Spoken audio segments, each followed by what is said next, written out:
Hey guys, what's going on? James here, and in this video today, we're going to be talking about how the Tampa Bay Buccaneers have signed 14 of their practice squad players to futures contracts. This means they are going to be on the Tampa Bay Buccaneers moving forward. Let's go ahead and take a look at the list. You have defensive lineman CJ Brewer. He is a veteran. You have tackle Silas Danzy. He is a young, more undrafted offensive tackle type of player. Offensive lineman Luke Haggard is in the same boat as Silas Danzy. You have cornerback Keenan Isaac, who is a bit of an interesting name. I kind of want to highlight him, and we'll talk about him in a moment. Cephas Johnson's another interesting name. Patrick Laird, a veteran running back. Richard LeCounte, a veteran-ish safety. Ryan Miller, a young undrafted wide receiver. Quandre Mosley, a bit of a veteran cornerback. Outside edge rushing linebacker Jose Ramirez, the recent draft pick of the Tampa Bay Buccaneers. I want to talk about him as well. Logan Stenberg is another undrafted guy. Tanner Tuula, similar thing. Rayleigh Webb was an import from the New England Patriots, I believe, another former undrafted guy. And David Wells,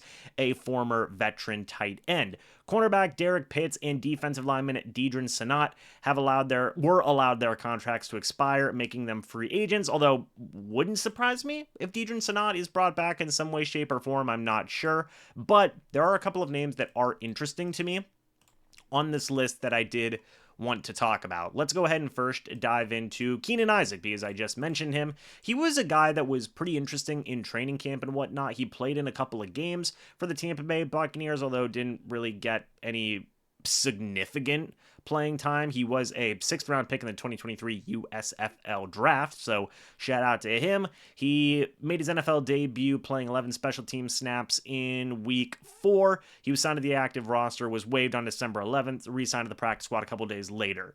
Interesting guy, 6'2", 185, 4.59 speed.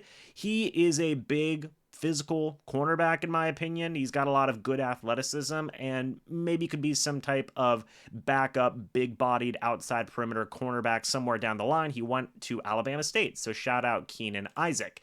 I want to talk about veteran running back Patrick Laird. This is actually a guy, when I had Rachaad White here on the channel, he had talked about how even in rookie minicamp, Patrick Laird was a guy that Rachaad White was talking to and just learning about the ropes of the NFL. Patrick Laird was one of the first guys who was able to mentor and train up Rachaad White a little bit. And I think that's awesome. And people forget that this is Patrick Laird's second year with the Buccaneers. He was with the team last year in 2022. The Buccaneers changed overall offensive play callers and whatnot, and Patrick Laird still stuck around. So the organization may value him as a camp body or as a backup running back, and I think that's cool. So shout out to Patrick Laird, a veteran running back in that mix. There is a question mark for the Buccaneers at backup running back, with Chase Edmonds expected to be a free agent. Now, they could certainly bring him back. You also have Sean Tucker, who could still be in that mix, although he didn't necessarily impress a lot when he was out there, but he wasn't given a lot of opportunities. So maybe Patrick Laird can be a guy moving forward. We'll have to wait and see. Jose Ramirez, former 6th round draft pick of the Tampa Bay Buccaneers, 6'2", 242 pounds. He's from Lake Alfred, Florida, so shout out to a fellow Floridian.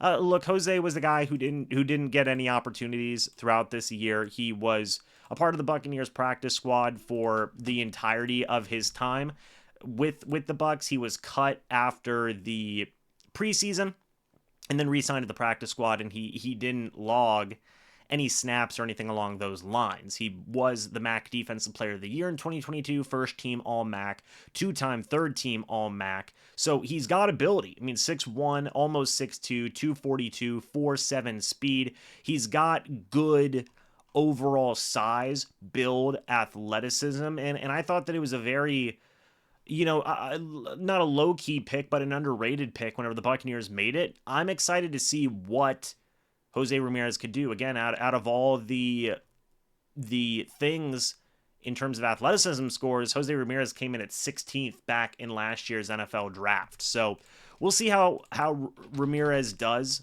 I think it could be an overall good year for Jose Ramirez next year, just as a rotational type of pass rusher. You take a look. Dude went crazy in his final year, 19.5 tackles for loss, 12 sacks. If you can get some type of production with a little bit more seasoning for Ramirez, who was a little bit, green coming into the NFL, you could maybe have a 4th, 5th pass rusher on your hands. And with how aggressive Todd Bowles and his defense is, I think that'd be great. Cephas Johnson's another guy who's very interesting to me. 6'5", 220 pounds, played quarterback at South Alabama and Southeastern Louisiana, went undrafted in 2023, was with the Minnesota Vikings in the offseason, and then the Tampa Bay Buccaneers following that. But again, 4.6 speed, 6'5", 223. At the very least, he's a big body wide receiver. I don't have to tell you guys that, but what was so interesting to me was that he was a quarterback convert. I thought that was a good thing to see. He was a priority undrafted free agent. He decided to come out of the NFL draft and make that switch over to wide receiver. And I don't know. I think that if Dave Canales sticks around, which we've talked about that in separate videos, I certainly hope he does. I think the Buccaneers could have something very unique on their hands, something that, you could see a lot of creativity from Dave Canales. Like, we saw him do some really interesting, fun stuff with guys like Devin Tompkins and Trey Palmer and Chris Godwin. Could see a similar thing. I mean, you take a look at his overall season stats and whatnot on the year. The guy was pretty darn good.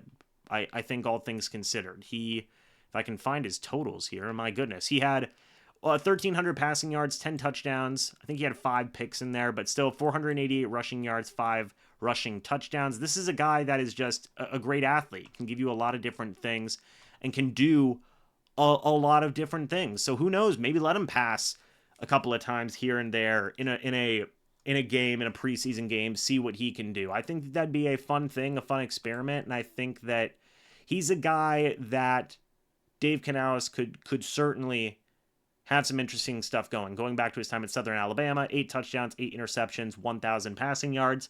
I don't know. I like Cephas Johnson. I've liked him since he joined the Tampa Bay Buccaneers in the offseason, or in the preseason, I guess I should say, training camp and whatnot. And I want to see what Dave Canales could do in terms of creativity. But a couple other guys here. Richard LeCounte, again, veteran type of player. He's a guy that's been in the league for a little bit now. He's 25 years old. Spent time with the Cleveland Browns, was with the Rams for an offseason or practice squad and whatnot, and now is with the Bucs. First team all SEC. That's pretty awesome. 5'10", 196. Could maybe be an option as a backup safety. A lot of this stuff, folks, is just having depth, having guys that can give you something possibly down the line. And I've always said it. And I will continue to say it until the heat death of the world. You never know who's going to make an impact. I mean, again, Quandre Mosley here.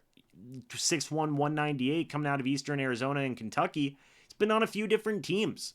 He spent the 2022 offseason with the Cowboys, Seahawks. He was with the Buccaneers at one point. He was with the New England Patriots at one point. Then he went back to the Bucs in 2023. It's just he was on the Bucs practice squad October 10th, 2022. Then he was released, and he went to the Patriots, was waived, and now he's back on the Bucs.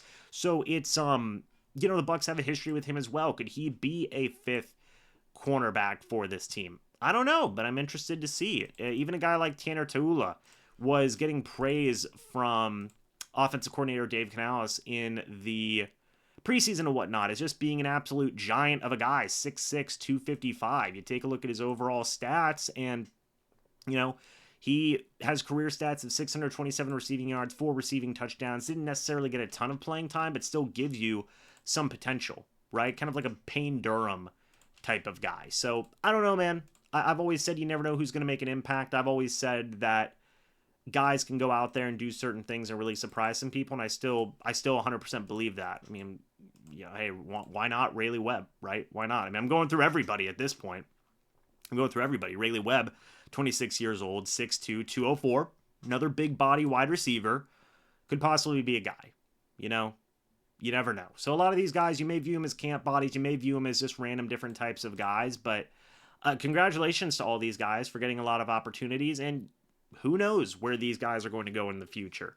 Really could go a lot of different ways. I don't think a lot of people expected Christian Izien to have the type of year that he had. Any one of these guys could be the next Christian Izien, a starter for this team, and a good starter at that. So let's just see how these guys grow and develop. But again, let me know your guys' thoughts and opinions about this down in the comments section below. I would love to hear it. What are your thoughts on all of these signings that were made? Again, let me know. I'd love to hear it. But again, thank you guys so much for watching this video. Hope you guys all enjoyed. Me personally, I'm excited for Jose Ramirez. I'm excited for Quandre Mosley. I'm excited for Patrick Laird, Cephas Johnson, Keenan Isaac. Those are some of the top guys on my list. But again, let me know. Thank you guys so much for watching. Hope you all enjoyed. As always, guys, I'll see you all in the next video or the next live stream. But until then, and as always, guys, goodbye for now, and go Bucs.